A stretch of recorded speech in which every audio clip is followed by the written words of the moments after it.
देश में अनेकों प्रकार की जांच होती हैं। प्रदूषण की जांच सरकार ने 2009 में नियम बनाए। उसके बाद प्रदूषण की स्थिति क्या है इसकी जानकारी मिली, समस्या का पता लगा।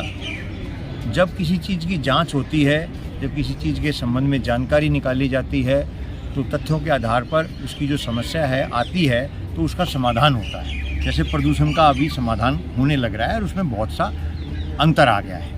तो मेरी मांग ये है कि जिस तरीके से प्रदूषण की जांच की जा रही है, इसी प्रकार से ऑक्सीजन की जांच हो। कोरोना के दौरान जब ऑक्सीजन की कमी पड़ी तो मैंने ये प्रयास किया कि कोरोना जो ऑक्सीजन कहाँ से पैदा होती है, कहाँ से उत्पत्ति है, कहाँ से ये बनती है, कैसे बनती है, इंसान को कितनी चाहिए, पर्यावरण में कितनी होनी चाहिए, ऐसे 10-20% मैंने भारत सरकार से पूछे।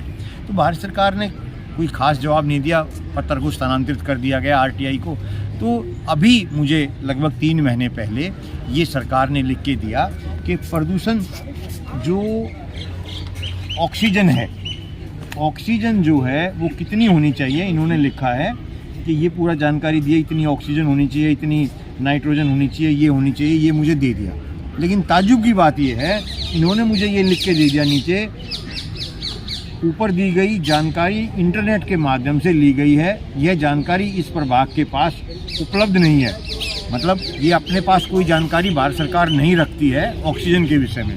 आगे और भी लिख दिया गया, आपको सूचित किया जाता है कि यह प्रभाग इस जानकारी का पुष्टिकरण भी नहीं करता है।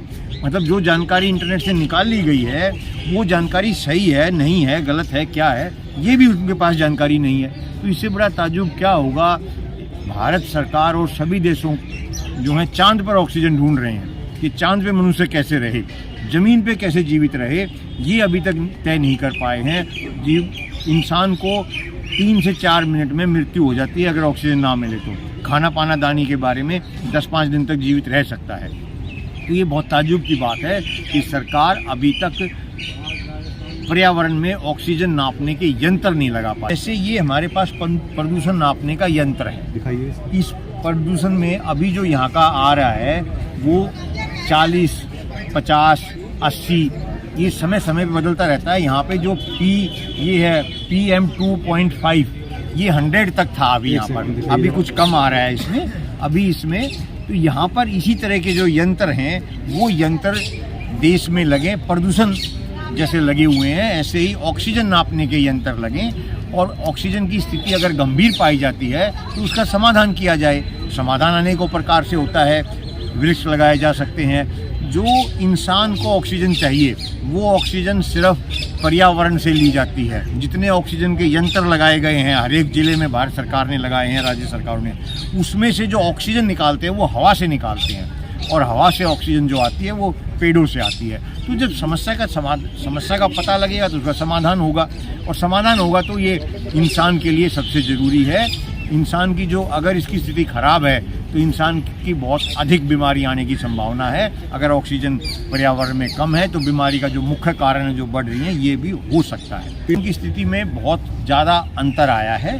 ये जो पहले प्रदूषण यहाँ पे 600 ये जो PM2 होता था, PM 2.5 ये 600 से ऊपर जाता था यहाँ पर, अब वो 100, 150, 200 तक आ गया है।